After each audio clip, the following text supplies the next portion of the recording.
네, 안녕하세요. 영화와 함께하는 특별한 클래스, 영특한 클래스에 접속해 주신 여러분 반갑습니다. 저는 전주국제영화제 프로그래머 문성경입니다. 오늘 이 시간은 자신의 존재를 어, 영화로 증명했던 7명의 여성 독립영화 감독을 주목한 스페셜 포커스 인디펜던트 우먼이라는 섹션의 번외편 혹은 한국편이라고도 할 수 있을 것 같은데요.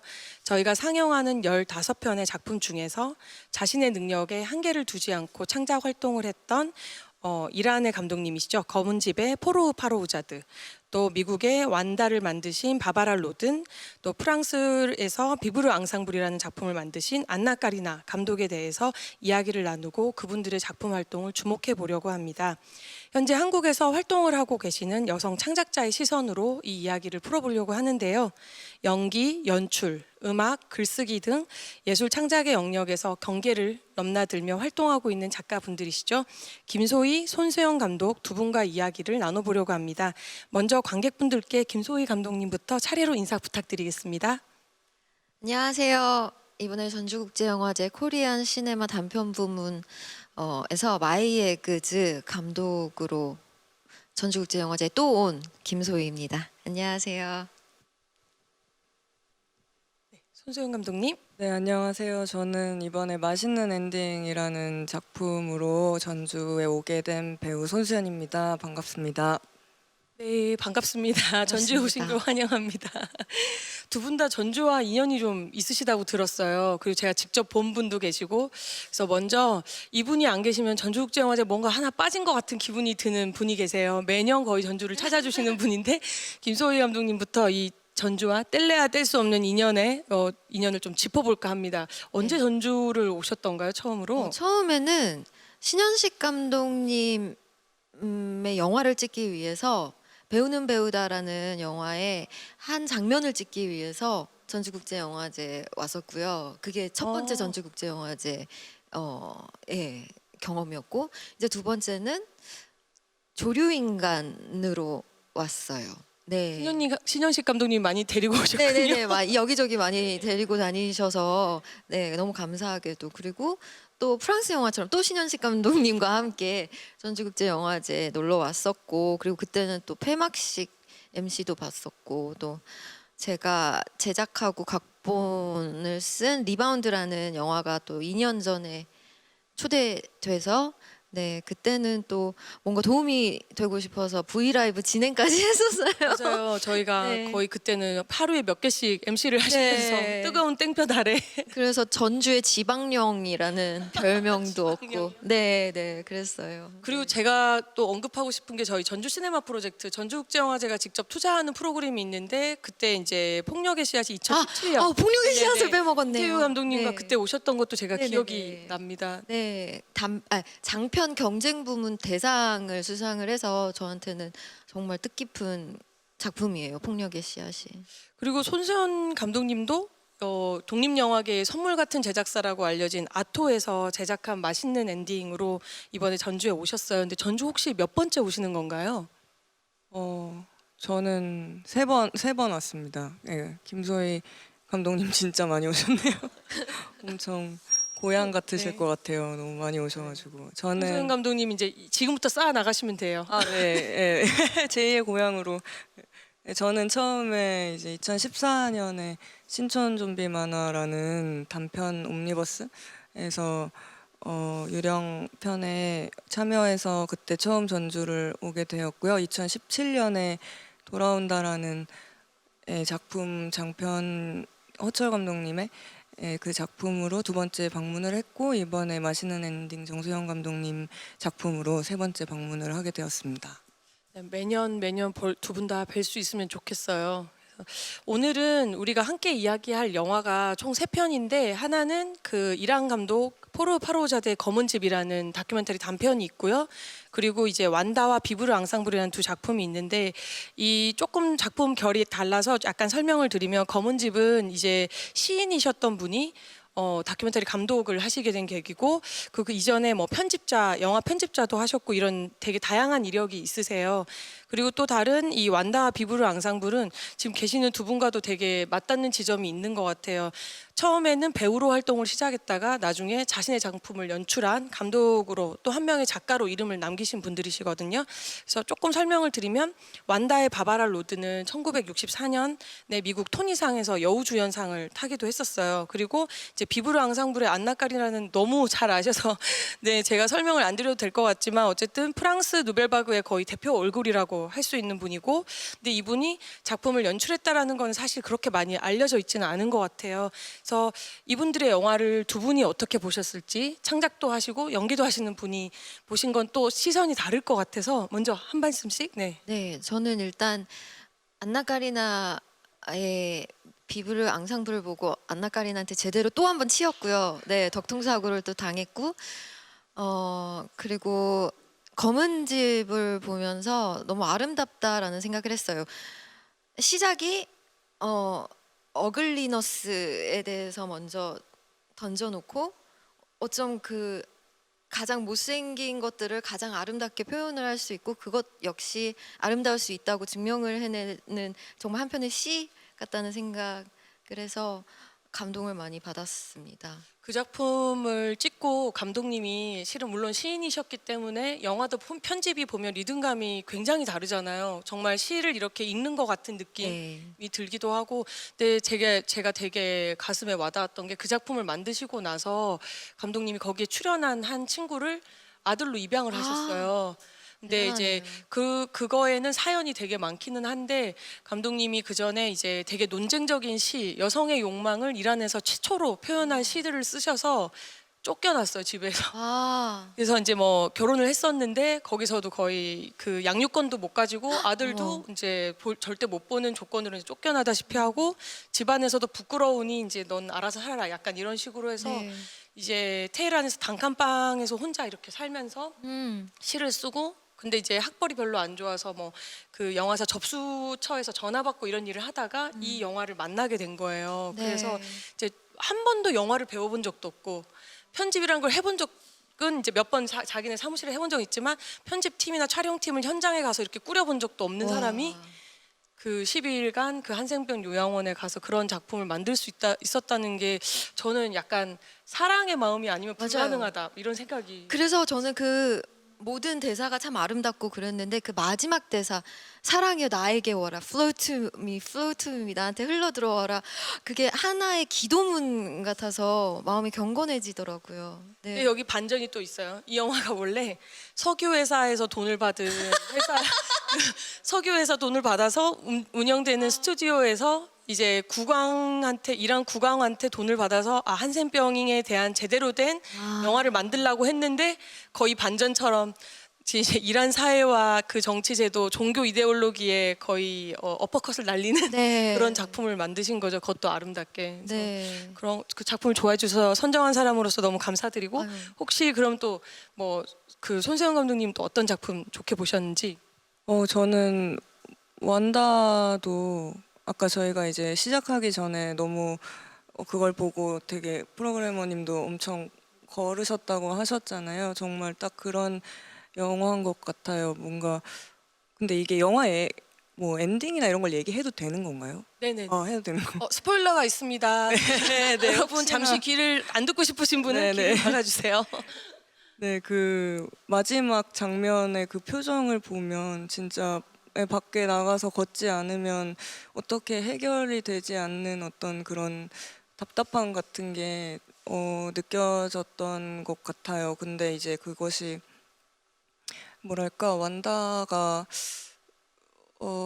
그냥 어떤 여성이 쓸모를 갖는다는 것이 너무 인간으로서 그냥 뭐 사랑을 하고 사랑을 받고 그냥 먹고 자고 말고도 되게 많은 욕구와 뭔가 성취하고 싶은 욕구들이 있잖아요. 근데 그런 것이 어떤 대상을 통해야만 이루어진다는 것 자체가 너무 화가 나는 지점인 거예요. 그러니까 그렇게 흘러가다 보니까 마지막 엔딩 그 표정을 참을 수가 없게 됐던 게 아닐까라는 생각이 들기도 했고, 뭔가 비브라 앙상블은 사실은 되게 재밌게 봤거든요. 어떤 과정이 너무 재밌잖아요. 정말 로맨스 코미디에 탈을 쓰고 있다? 뭐 약간 로맨스 코미디니까.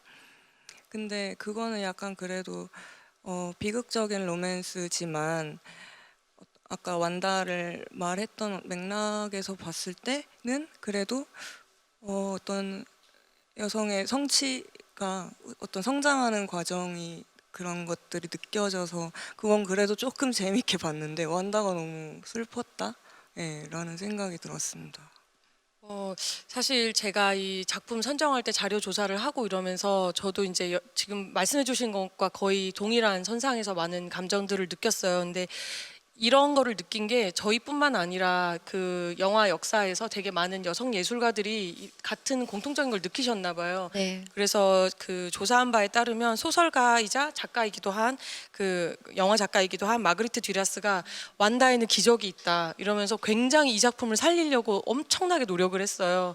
그리고 이제 이분이 배우 이자벨 위페르 분한테 소개를 시켜준 거예요. 이 작품을 이 역할을 꼭 봐라, 꼭 봐야 한다. 근데 이걸 보고 이 이자벨 위페르도 너무 감명을 받아서 디지털 복원을 자신이 추진하고 아는 사람을 다 동원해서 어느 회사에서 지원을 받아가지고 UCLA 대학에서 이제 결국 복원을 했고 그리고 나서는 그것도 성이 안 차셔가지고 프랑스에 저작권을 사서 프랑스 DVD 배급 와. 뭐 시네마테크 기획전 이런 걸 엄청나게 본인이 가서 하신 거예요.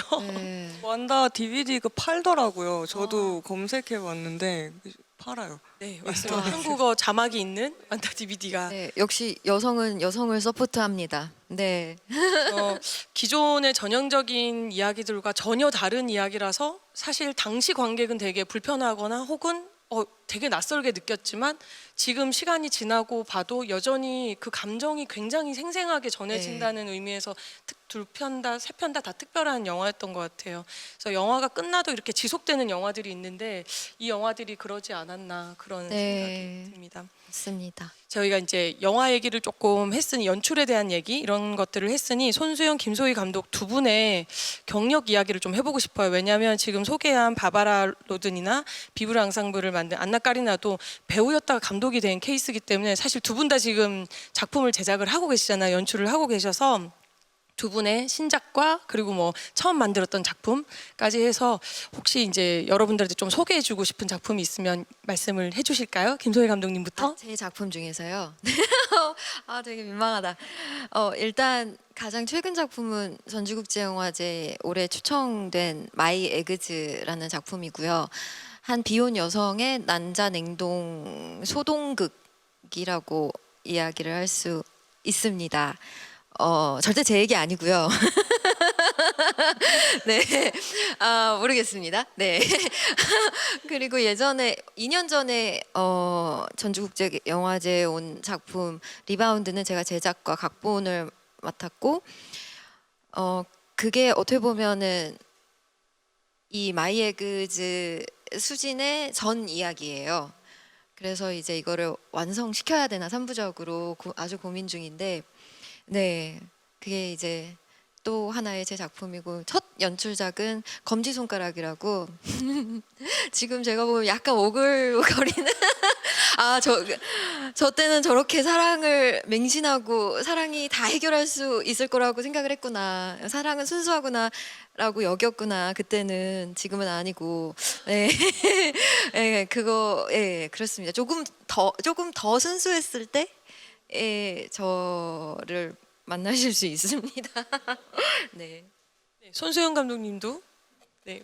네, 저는 지금까지 두 편의 영화를 어쩌다가 만들게 되었는데요.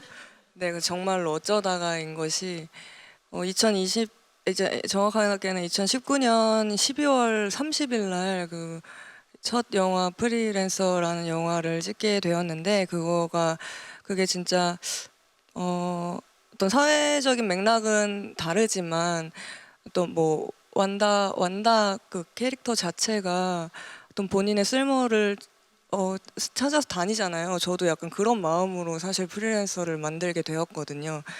정말 내가 뭔가 어느 순간 나 너무 아무데도 쓸모가 없는 사람인 것 같다는 생각을 했었어요. 그냥 누군가가 나를 불러주기를 기다리고, 근데 그것이 다 제 마음 같지 않잖아요. 근데 그런 어떤 답답함과 어떤 갈증과 그런 여러 가지 스트레스들이 있을 때 그냥 갑자기 노래를 만들게 됐고, 그 노래로 진짜 초저예산으로 뭔가 영화로 만들어 보자라고 생각해서 찍게 된 게 프리랜서라는 첫 번째 영화고요.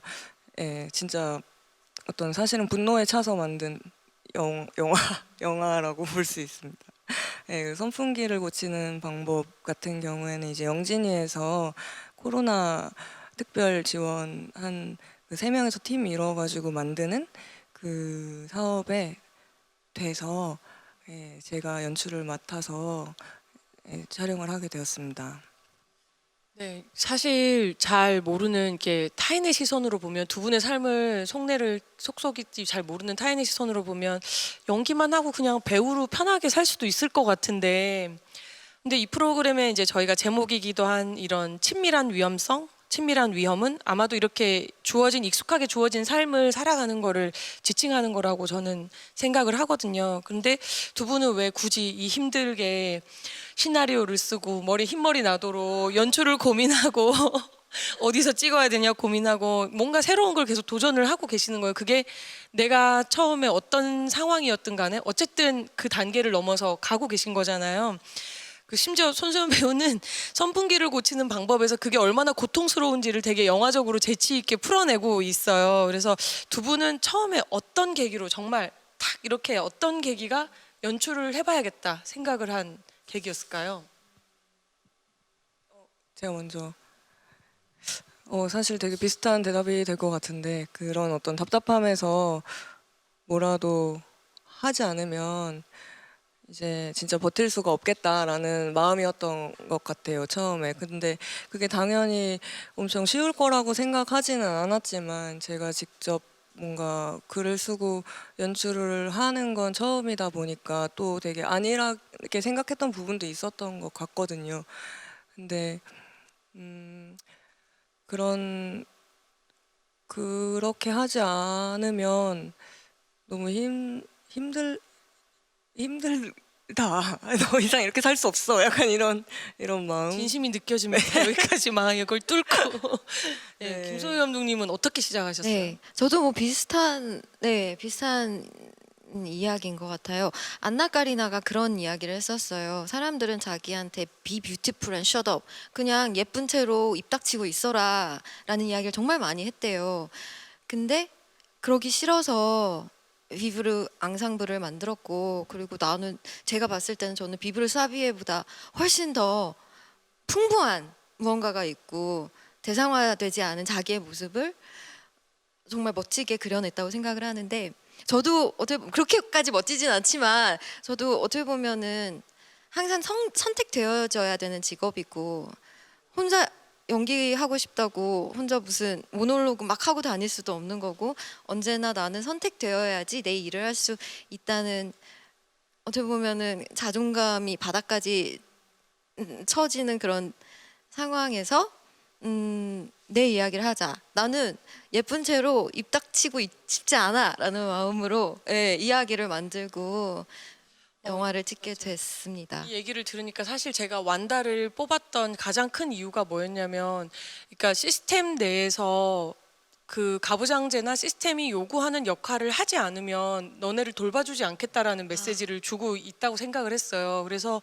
내가 나인 채로 내가 원하지 않는 거를 사회에서 요구하는 역할을 하지 않을 때는 절대 나를 어떤 개인으로서 최소한의 보호 장치도 주지 않는구나라는 걸 좀 느끼면서 아, 내가 정말 원하는 걸 내 목소리로 내는 게 이렇게 힘들구나, 특히 여성에게 더 힘들구나 이런 생각이 좀 들어가지고 제가 이제 이번에 그 글을 쓰면서 제목을 나를 길들이지 마세요라고 썼거든요. 네, 자꾸 사회가 요구하는 방식, 맞아요. 그 방식으로 나를 제발 길들이지 마. 우리 하고 싶은 말 좀 맞아요. 하고 살고 싶어. 마이에그즈의 시작이 그거였어요. 물론 우리 어머니가 제발 난자 좀 냉동해라라고 하는 그런 부탁으로 시작된 이야기이긴 하지만, 이야기를 하면서 저는 사회가 정해놓은 한 여성이 결혼을 하고 애를 꼭 낳아야 한다라는 규정 아닌 규정, 그건 나의 길이 아닌데 내가 가는 이 길이 막힌 길이라고 왜 이야기를 하지?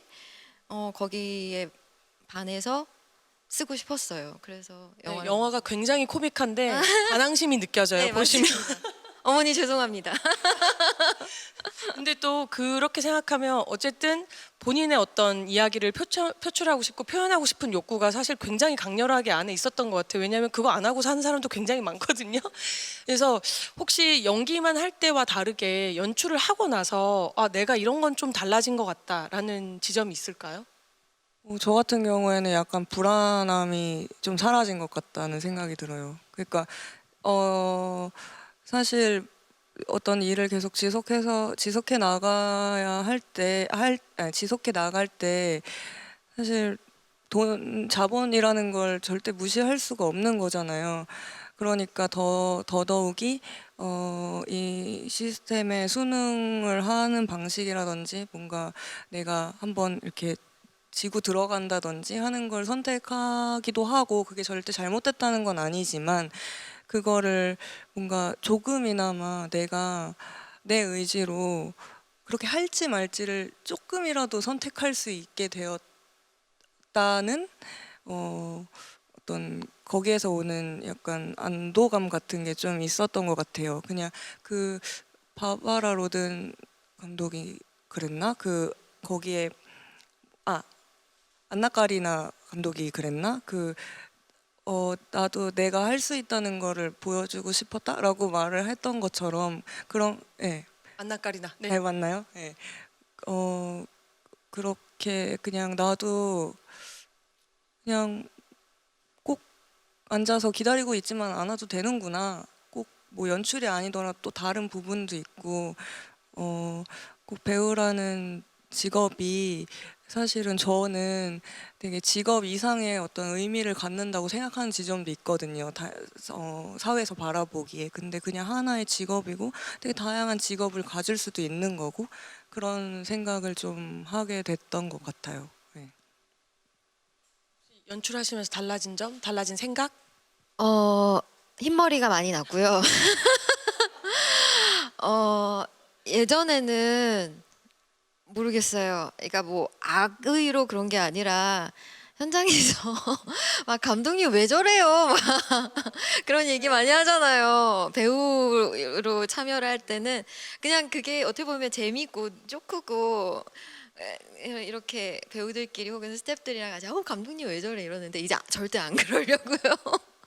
네, 그리고 감독님들을 더 응원하게 됐고, 네, 네, 네.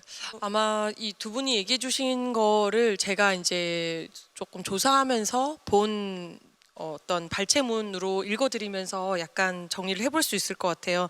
이 바바라 루든이 자기가 연출을 하고 싶었던 작품이 한 편이 있었는데 이제 자기가 시나리오를 쓰면서 그러니까 어떤 뉴스 기사에서 발견한 거였거든요. 처음 이 영화는. 근데 그거를 시나리오를 쓰고 영화를 촬영을 들어가기까지 거의 이제 완성하기까지는 11년이 걸렸어요. 근데 이제 그 정도로 이렇게 뭐 토니상을 탈 정도면 사실은 인지도가 있고 연기력도 인정을 받은 분인데도 네. 그렇게 힘들었고, 근데 이제 완다를 완성하고 나서 뭐 베니스 영화제 가고 상도 타고 그 거의 유일한 미국 영화로 또 칸 영화제도 가고 이러면서 본인의 어떤 자존감이 좀 높아지고, 그 전에는 정말 깡촌에서 그 외모 때문에 주목을 받아서 어쨌든 브로드웨이에 와가지고 활동을 한다고 생각했었던 내가 또 다른 재능이 있다라는 걸 이제 발견한 계기가 됐던 것 같아요. 그래서 스스로에 대한 확신을 좀 가지면서 독립적인 주체로 변화하게 된 사례였다고 이제 그런 인터뷰도 많이 하셨더라고요. 그래서 이런 어떤 자신의 세계를 창작하는 것이 단순히 어떤 직업이나 어떤 역할을 수행하는 것 이외에 자신의 세계를 좀 확장하고 그러면서 어떤 자존감이나 이런 것들을 확보하고 회복하는 계기가 되는 것 같다는 생각이 들었어요. 그래서 우리가 좀 피곤해도 열심히 활동을 해야 되지 않나 네, 그런 생각이 네. 들고 그리고 또 완다랑 비브르 앙상블 보시면 둘 다 감독님이 배우도 하세요. 그래서 두 분도 사실 그러시잖아요. 그래서 저는 전혀 상상을 할 수 없는 영역이라서 배우도 하고 감독을 하는 건 어떤 느낌일까 너무 궁금해요. 이게 배우를 내가 하는 어떤 이유가 있을까요? 일단은 내 이야기를 내가 연기하고 싶어서 하는 부분이 가장 크고요. 아니 다른 사람이 캐스팅 안 해주면 내가 나를 캐스팅하지 뭐 이런 생각도 있었고, 그리고 너무 작은 영화다 보니까 원하는 배우를 배우한테 참아, 예, 전화도 못 하겠고 미안해서 그냥 내가 하자 뭐 이런 마음 반반이 있었고, 사실 저는 힘들었어요. 저는 저는 너무 힘들었어요. 그러니까 연기를 하면서 갑자기 또 다른 제 자아가 이렇게 뚝 튀어나와서 감독의 시선으로 연기하는 저를 바라보고 있는 그런 현상을 자주 경험을 했고, 그래서 너무 괴로웠고, 그리고 저는 배우로 참여한 작품은 한 번 이상 못 보거든요. 제 연기에 대해서 너무 부끄러워서. 하셔야 되니까. 네, 근데 편집해야 되는데 내 모습이 계속 나오니까 와, 배우로서의 저는 막 미칠 것 같고, 하지만 감독으로서의 저는 끝까지 봐야 되고, 네, 그래서 약간 이렇게 자아분열 같이 이렇게 일어나더라고요. 그래서 너무 대단하시고, 네, 그리고 갑자기. 네, 안나 까리나도 대단하시고, 모든 여성 감독님들 정말 모든 연기도 하시고 연출하시는 모든 감독님들 대단하신 것 같아요. 네. 저도 그런 생각이 들었던 게 진짜 배우 자기가 연기하면서 연출하시는 분들이 있잖아요. 근데 진짜 괜찮으신지 너무 여쭤보고 나도 싶은 거예요. 나도 이거 정말 괜찮아서 하시는 거 맞나요? 왜냐면 진짜 너무 힘들고 우선은 이제 계속 돈 얘기를 하게 되는데, 돈이 있으면 조금 여유 있게 뭔가를 진행할 수가 있는데 막 빨리 찍어야 되는데 내가 지금 잘 하고 있는 건지 이게 붙나? 이거 모르겠다, 편집되면 어떻게든 해봐야겠다 뭐 약간 이런 마음으로 계속 하게 돼서 그거 진짜 너무 궁금해요. 저도요. 네. 왠지 다음 작품에 두 분 중에 한 분이 이거 만드실 것 같은데 자가 분열되고 그러니까. 나의 모습 이런 거. 아니 근데 그게 똑같으신 것 같아요. 왜냐면 완다 만드신 바바라 우든 감독도 사실은 처음에는 본인은 영화 자기가 배우만 하려고 했었대요. 근데 아무도 이 길에서 버려진 여자에 대한 영화를 연출을 해주겠다는 사람이 아무도 없었고, 뭐 주변 사람 백을 다 써서 다 시나리오를 돌렸는데 모든 사람한테 거절을 당해서 이 이야기를 가장 잘 아는 내가 연출을 해야겠다라고 이제 어쩔 수 없이 결정을 했던 거였고, 그래서 처음부터 대단한 예술적 야망이 있었던 건 아니었던 것 같아요, 감독으로서. 근데 막상 하려고 하니 챙겨야 될 게 너무 많고, 그렇죠. 소품 하나부터 머리 어디서 방향 뭐 이런 것까지 너무 챙겨야 될 게 많았다 뭐 이런 얘기를 하셨고, 또 하나는 이제 연기 부분도 그 여자 캐릭터를 가장 이해를 잘하는 사람이 나밖에 없기 때문에 할 수밖에 맞아요. 없었고, 네, 그게 두 번째는 커요. 아무래도 돈이 문제가 돈이 컸다고. 문제지, 맞아. 사실 저는 공효진 캐스팅하고 싶었어요. 공효진 배우님 이거 보고 계시면 다음 작품 때 꼭 연락 부탁드립니다. 네, 제발. 이 기회에 손수영 감독님도 혹시 캐스팅하고 싶은 배우님 있으시면 알려주세요. 저 여기 자막으로 쫙 나가는 네, 너무 많아가지고 모든 배우분들 다 그냥 해주시면 너무 감사하죠. 네. 그 다음번에는 용기 내서 한번 시나리오 내밀어 보세요. 혹시 이거 보시고 혹은 다른 것도 보시고 용기 내서 해주실 수도 있으니까.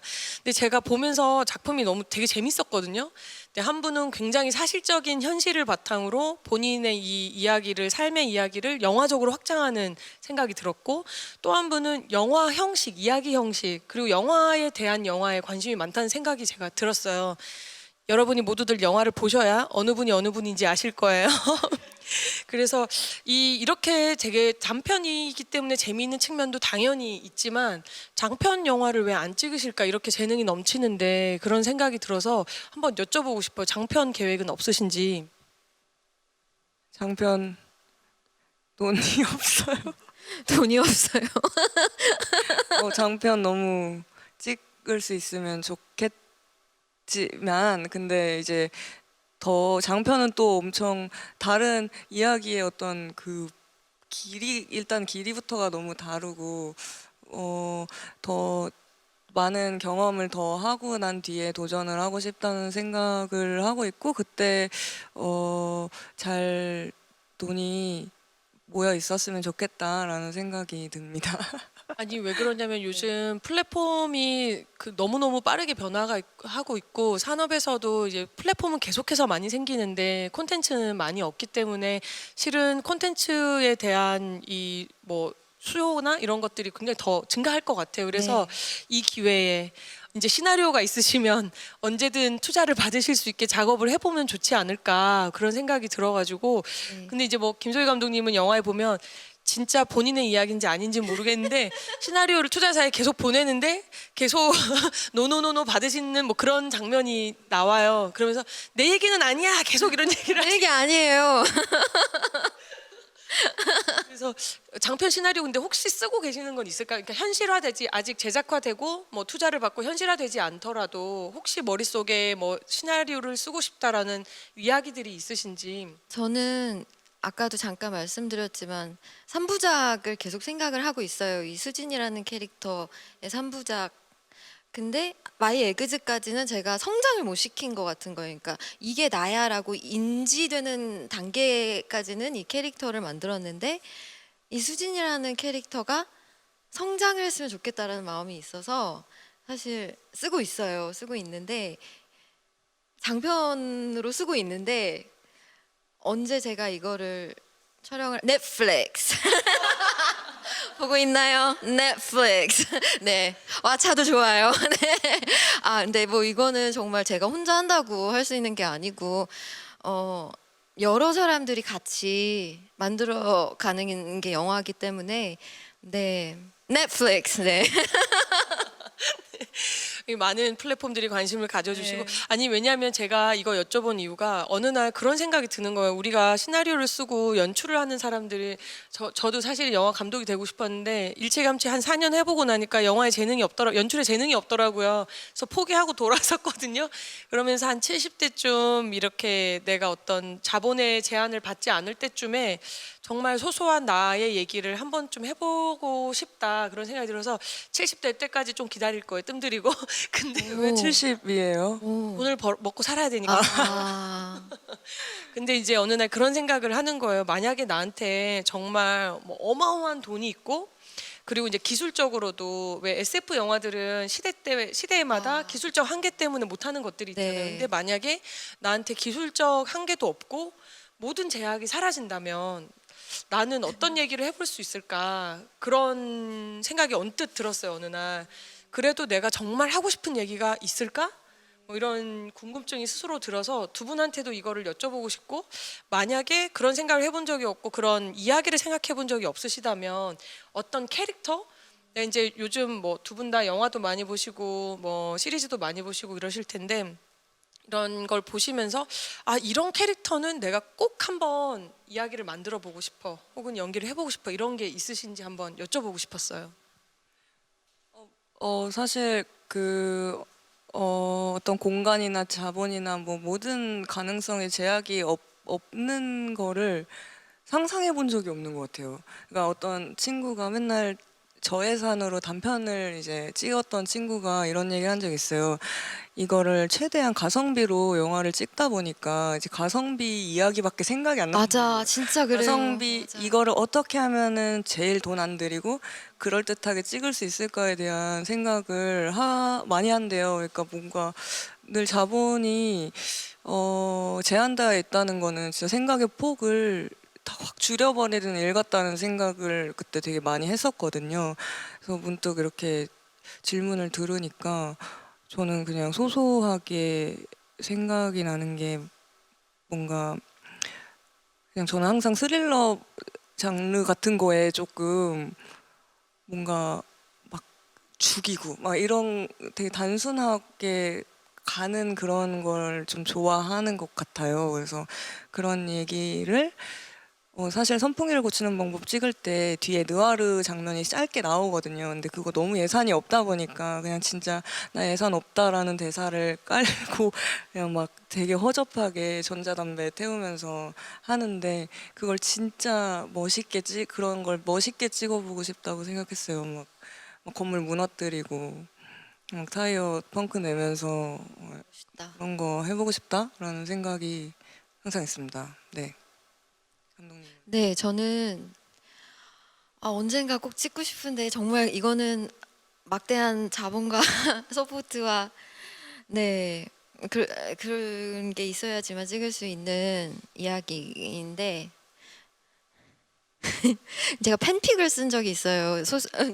팬픽처럼 단편 소설을 쓴 게 있는데 예, 출판도 됐는데 이제 비틀즈 덕후거든요. 제가 네 비틀즈를 너무 좋아해서 만약에 존 레논이 오노 요코를 처음 봤을 때 첫눈에 반했대요. 근데 그 이유가 뭘까를 되게 고민을 많이 하고 에비로드 포스터를 딱 봤는데 에비로드 포스터 오른쪽에 보면은 길 가는 행인이 이렇게 찍혀 있단 말이에요. 저 멀리.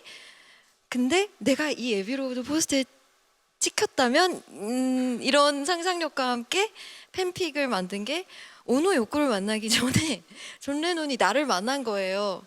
나는 타임리프를 해서 존 레논이 리버풀에 이제 막 음악 시작했을 때 밴드 시작했을 때 그때로 이제 제가 간 거예요. 그래서 존 레논이 항상 뭐 남자의 성장을 도와주기만 하는 캐릭터는 아닐 거예요. 매닉 픽시 드린 걸로 그릴 생각은 전혀 없지만 아무튼 제가 가서 존 레논의 세계를 바꿔놓는 거예요. 그래서 근데 타임리프니까 돌아가야 되잖아요. 그래서 어쩔 수 없이 다시 현실로 돌아왔는데 이게 내 꿈인가 해서 막 이렇게 찾아봤더니 나를 위해 노래가 있는 거예요. 없던 노래. 앨범에 비틀즈 그 엔솔로지에 없던 노래가 생겼는데 그게 나를 위한 노래였던 거예요. 그래서 그 노래를 상상하면서 또 만들었었어요. 라즈베리 필드의 She Was Right이라는 노래인데 네, 막 그런 생각했는데 이거는 정말 막대한 자본이 필요한 영화잖아요. 영국에서 찍어야 되고 막 레오나르도 디카프리오 섭외해야 하고 막 그래야 돼서 네 그렇습니다. 네. 일단 코로나 끝날 때까지는 네네네. 촬영 못 하실 것 같으니 아유. 시나리오를 열심히 쓰시고요. 네, 코로나 탓으로. 네. 근데 되게 재밌네요. 재밌죠? 네네. 여기는 뭔가 진짜 막 타임루프 팍팍팍 하면서 음악 영화까지도 갈 네, 수 음악 있고 영화예요. 네. 저기는 스릴러와 막 매드맥스 같은 게 막 합쳐져가지고 뭔가를 할 수도 있을 것 같고 너무 재밌는 건데 아니 제가 지금 오노요코 얘기를 하셔가지고 뭔가 에피소드 하나를 말씀을 드리고 싶은 네. 게 있어요.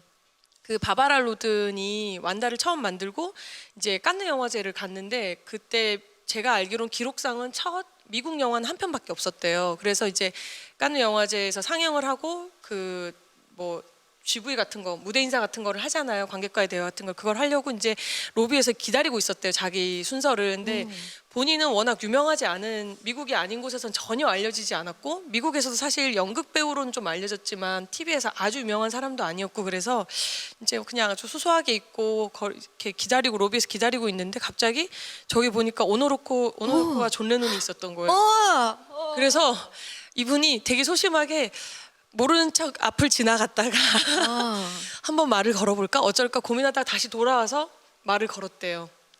근데 너무 재밌는 게 이분이 이제 말을 걸었을 때 그냥 그렇게 나 미국에서 온 사람이 하고 인사하고 헤어졌을 수도 있잖아요. 근데 오노요코가 바바라 로든을 착 찍은 거예요. 저 여자 나 너무 마음에 든다. 이래가지고 같이 거기서 이제 조금 알게 되고 미국에 돌아와서 모 TBC로 시작하는 모 TV 쇼에서 이제 토크 쇼를 하는데 오노요코랑 존이 초대가 됐는데 이제 일종의 토크를 하고 끝나고 나서 음악 공연 같은 걸 하는 프로그램이었는데 네. 거기에 바바라 로든을 초대를 한 거예요. 와. 그래서 너무 저는 이제 그 TV 토크쇼가 지금 유튜브에 있습니다. 네. 그래서 여러분들이 보실 수가 있는데 제가 처음 그걸 접하고 막 처음에는 그냥 완다가 그렇게까지 유명했나 당시에 이걸 TV쇼에 이렇게 유명한 TV쇼에 나와서 말할 정도로 그랬는데 알고 봤더니 비하인드 스토리에 오노요코가 그런 게 너 이리 와 이러고 이제 바꿀래요. 네. 오노요코가 나를 본 거야. 타임리프를 해서. 그 얘기도 재밌겠다. 네. 네. 그래서 그런 에피소드가 갑자기 생각이 나가지고 그래서 사실 이번에 제가 그 인디펜던트 우먼이라는 섹션을 준비하면서 제가 느꼈던 것 중에 하나가 우리가 영화 역사에서 되게 중요한 인물들 아주 유명한 누구나 들어도 누구일지 아는 유명한 인물들만 실은 그 사람들이 이제 영화 역사를 배우면 60년 된 누구, 70년 된 누구 이렇게 거의 학교에서 시험 치듯이 막 외우고 알게 되잖아요. 근데 그 사람 외에 사실은 수많은 독립 영화나 수많은 실패한 영화를 만든 감독들이 있을 텐데 네. 그 감독들이나 그 배우들 그 수많은 영화 스태프들이 실은 그 한 사람이 어떤 아이디어를 가지고 영화를 빵 이렇게 터트릴 때까지 영감을 주고 그 산업을 지탱했다는 생각이 드는 네. 거예요.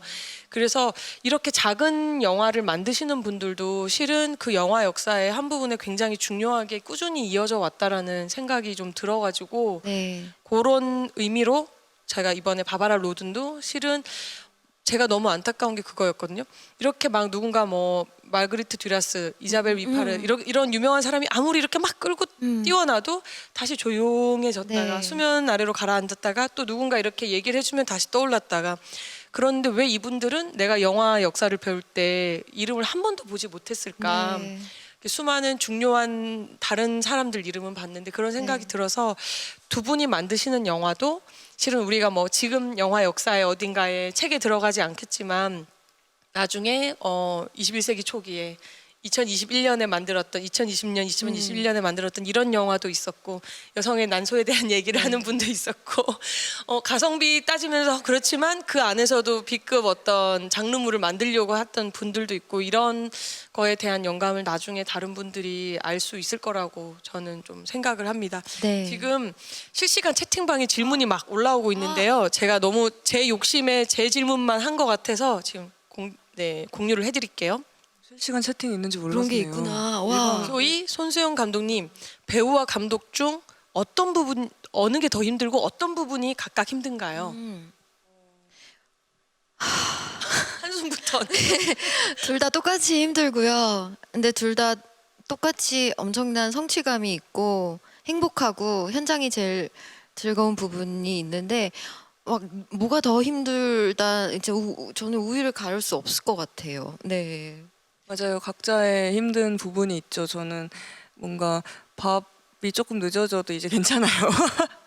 뭔가 밥 챙기는 것도 벌써 시간이 이렇게 됐는지 또 모르겠고 되게 정신이 없는데 되게 감독님들이 얼마나 정신없이 현장을 꾸려나가고 있는지에 대해서 정말 온몸으로 실감을 했었고요. 당연히 배우도 또 어떤 면에서 또 힘든 것들이 당연히 있고, 뭐 다 각자 다른 면에서 어려움이 있는 것 같습니다. 뭐가 힘든지는 말씀 안 해주셨습니다. 여기에 막 흰머리 없어요라고 누군가 소리쳐 주셨고요. 이것도 괜찮은 의견인 것 같아요. 두 분이 콜라보 하시는 건 어떠시냐고. 아까 살짝 든 생각이 그 말씀하셨잖아요. 자아 분열에서 자아 분열되는 또 다른 자아를 손수연 배우님이 해도 재밌겠다라는 생각을 순간 했었어요. 기다리고 있겠습니다. 네. 머리 길이 맞추시고 머리 하시면 될 것 같아요. 제가 더 길러볼게요. 네. 여기 또 다른 분이 단편 연재 히어로물은 생각이 없으신가요? 단편 연재 히어로물. 네. 단편으로 뭔가 시리즈처럼 연재하는 히어로물은 생각이 없으신지. 일단 히어로물 자체가 모르겠어요. 어떤 돈 많이 필요하지 않나요? 많이 압을 보고 계시나요? 네, 약간 웃기게 하면 재밌을 것 같긴 해요. 저도 히어로물 좋아해가지고. 좋아하세요? 히어로물 좋아하세요? 방금 든 생각인데 그 로덴도 그렇고 안나 까리나도 그렇고 어떻게 보면은 누군가의 뮤즈로 시작했잖아요. 다 전 남편이 감독이었고 영향 많이 받았고 그리고 뭔가 자기 목소리를 낼 때 지우려고 그 목소리를 지우고 이름을 지우려고 근데 거슬러 올라가면은 F. 스콧 피츠제럴드 젤다도 그랬고 그런 목소리를 지움을 당하는 이 여성들을 주인공으로 히어로물을 해도 뭔가 시리즈로. 재밌겠다 시리즈로 한 편당. 근데 이걸 가성비를 어떻게? 지금 여기 많은 분들이 CGV 보고 있나? 지원해라 넷플릭스. 지원해라 왓챠 보고 있나? 이런 거 마블 보고 계시고 있거든요. 스탠리 보고 있나? 그리고 한 분은 텀블러 후원해드리겠다고 만약에 작품 하시면 공유를 좀 해주시라고 새로운 소식이 생기면 알려주세요. 그리고 어떤 분은 개인적인 사연을 남기셨어요. 손수연 배우님 반가워요. 몇 년 전 김윤석 배우님과 우연히 뒤풀이 하던 곳에서 만난 적이 있었어요. 이런 네, 개인적인 사연을 네, 안녕하세요. 올려주셨고, 네, 그 저작권 문제. 이 존 레논 토크 너무 재밌는데 이거 하게 되면 저작권 문제 어떻게 해결하실까요? 그러니까 투자 기다리고 있겠습니다. 그리고 한국형 히어로는 저예산으로 가능하지 않을까, 많은 지원과 직접 출연해 주시고 뭔가 해주실 수 있지 않을까, 이런 의견들을 남겨주셨어요. 그리고 제가 이제 다시 제 질문을 또 드리고 싶은데, 제가 마이애그스도 그렇고 손수영 감독님도 작품을 보면서 이거는 누군가에게 영감을 받은 게 아닐까, 혹시, 혹은 사물들, 소품들 이런 거 보면서 이분이 이런 분을 좋아하는구나, 이런 게 표시가 나는 부분들이 좀 있었거든요. 특히 열심히 이제 고개 끄덕여 계시는 김소희 감독님은 소품에 거의 다 나 이거 좋아해 표시를 엄청 대놓고 내셨어요. 그래서 제가 이제 두 분을 영화를 이제 보면서 떠오른 분들은 있지만, 그래도 두 분께서 직접 얘기를 해주시면서 내가 영감 받은 예술가들 이름을 얘기해 주시면서 어떤 부분이 좋았는지 조금 언급해 주시면 좋을 것 같아요. 네, 네, 저는 검지손가락 첫 연출작 때도 그랬고, 제가 좋아하는 작가 혹은 뭐 뮤지션, 영화 무조건 다 집어넣었거든요. 자의식 과잉인가 봐 나. 막 그런 거 다 집어넣고. 네. 아이식 과잉이어도 됩니다. 아, 그래요? 우리 그런 거 서로 맞아. 감정하지 않아도 돼요. 맞아. 왜 그래야 돼? 맞아. 그래. 또 이렇게 분열됐어요. 자아 분열. 네, 그리고 마이 에그제에서는 뭐 너무나도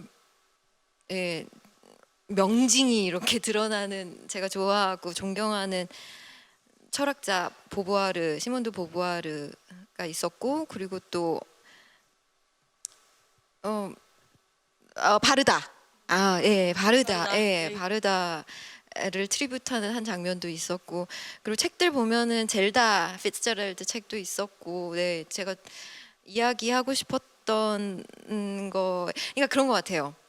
로덴도 그렇고 까리나도 그렇고, 그 검은 집 만드신 바로 감독님, 자도 네, 그렇고, 네. 또 그렇고, 어떻게 보면은 우리 앞에서 그 길을 걷고, 어떻게 보면은 우리가 좀 더 쉽게 올 수 있도록 길을 이렇게 치우면서 가신 분들이잖아요. 네, 바르다도 그렇고 보부알은 더 그렇고, 그런 분들이 있기 때문에 어떻게 보면은 우리가 더 단단하게 하고 싶은 이야기를 가지고 걸어갈 수 있는데, 저는 이제 제 뒤에 있는 분들을 위해서 뭔가를 해야겠다라는 책임감이 더 강해진 것 같아요. 뭐 그분들 보부아르처럼 뭐 크게 영향을 주지는 못할 수도 있겠지만, 그래도 작은 조약달 하나라도 이렇게 치워줄 수 있는 그런 사람이 되고 싶다라는 마음이 되게 많이 들어서, 마이애그즈에도 일부러 더 그런 분들의 이런 것들을 많이 집어넣은 마음이 있었습니다. 네.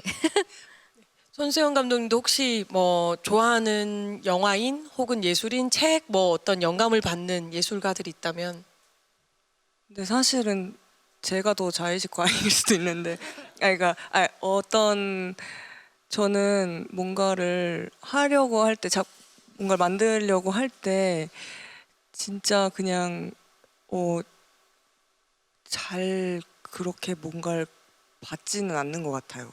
그러니까 뭐랄까, 그런 그 사실 그 어떤 이야기를 전달할 때, 물론 그런 건 있어요. 전달을 할 때 이게 누군가에게 또 불쾌하거나 그냥 상처 주지 않거나, 그런 방식들을 사실은 스태프분들하고도 그렇고 굉장히 얘기를 많이 하거든요.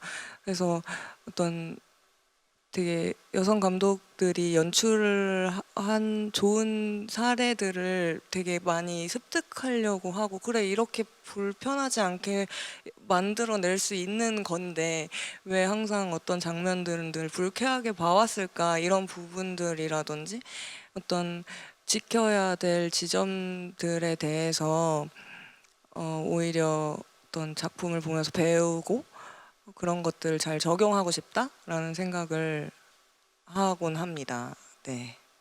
네, 저희가 이런 각자가 생각하시고 계시는 게 영감 받은 거나 각자의 생각을 표현하는 거를 더 보려면, 지금 두 편 하셨잖아요, 두 분 다. 세 편이시죠, 이번에? 감독은 두 편이에요. 감독은 네. 각본이 있으니까, 그렇죠.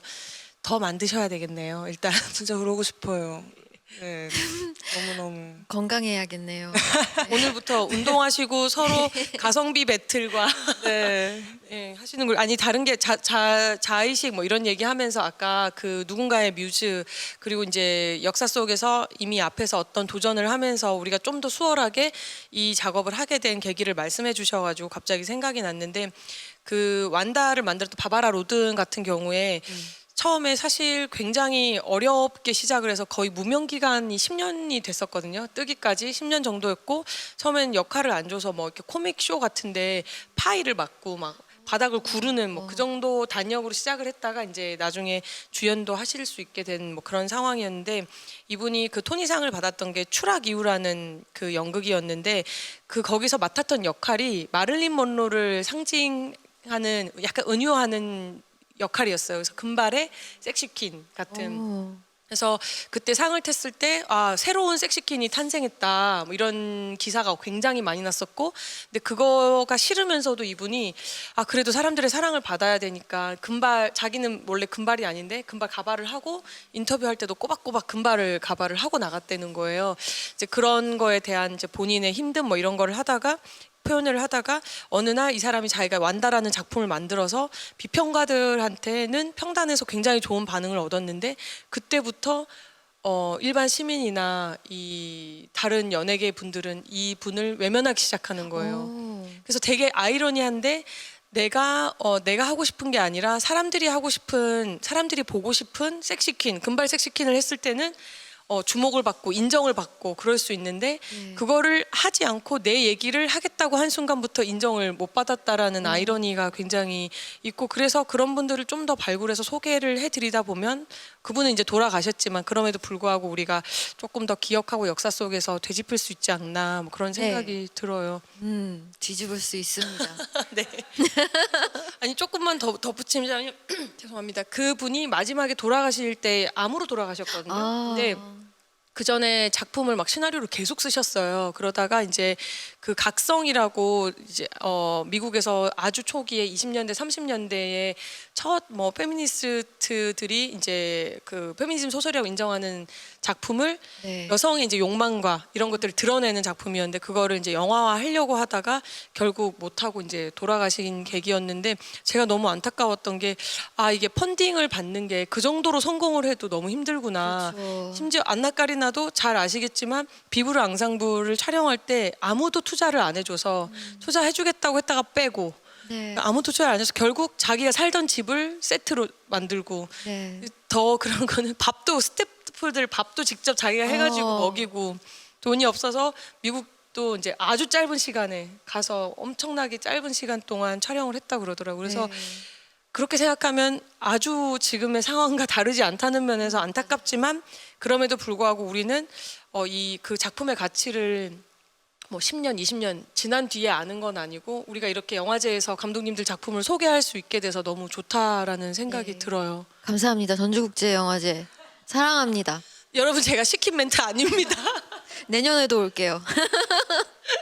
그래서 혹시 관객들이랑 지금 만나셨나요? 아직 어제 첫 번째 관객과의 대화를 했어요. 반응은 어떠셨어요? 제가 원하는 곳에서 제가 원하는 반응을 해주셔서 저는 처음으로 극장에서 다 같이 보는 경험을 했거든요. 근데 이 부분에서는 이런 반응을 해주셨으면 좋겠다라고 하는 부분이 있는데 그래서 그 부분이 나올 때쯤은 관객을 이렇게 보고 있었어요. 근데 제가 원하는 반응을 해주셨어요. 그래서 좋다. 그리고 그래서 시나리오도 같이 쓴 뭐 분들이랑도 얘기하고 그 부분에서 그 반응이 나왔다. 예스. 네. 너무 좋으셨겠어요, 진짜. 환호를 외쳤죠. 뜻하셨을 것 같아. 혹시 영화 지금 네. 첫 상영 하셨나요? 맛있는. 네네 오늘 아침 11시 네. 예, 반응이 너무 궁금합니다. 했습니다.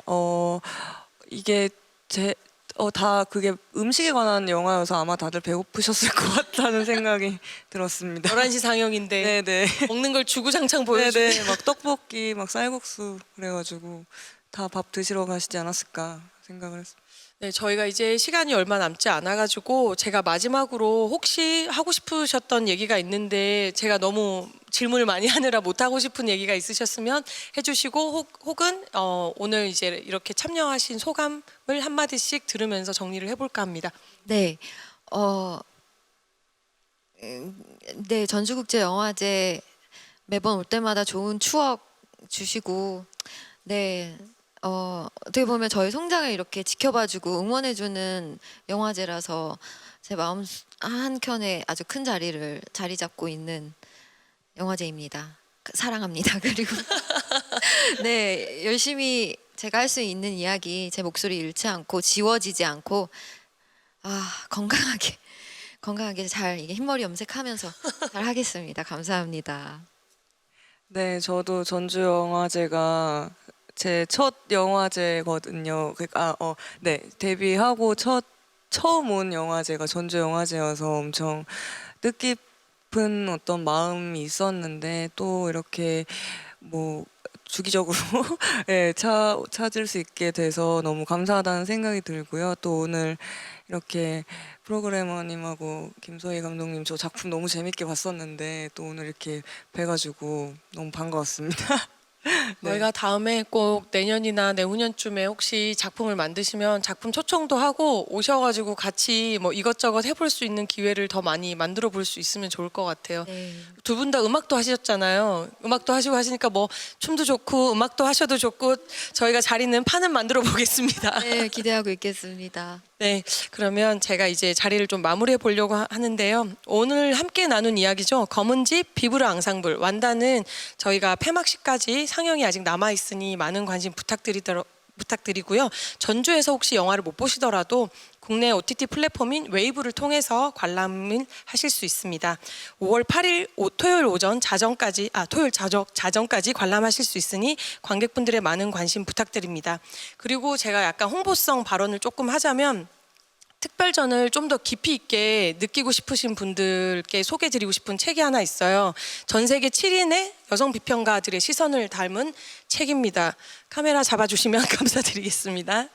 네, 이 책을 현재 그 온라인 서점에서도 판매를 하고 있고요. 전주국제영화제 현장에서도 판매를 하고 있으니 책자에도 많은 관심을 가져주시고요.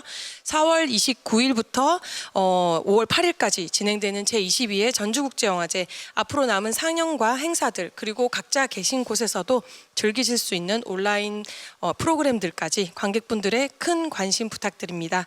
오늘 참여해 주셔서 너무 감사합니다. 감사합니다. 감사합니다. 수고하셨습니다. 감사합니다. 고생하셨습니다.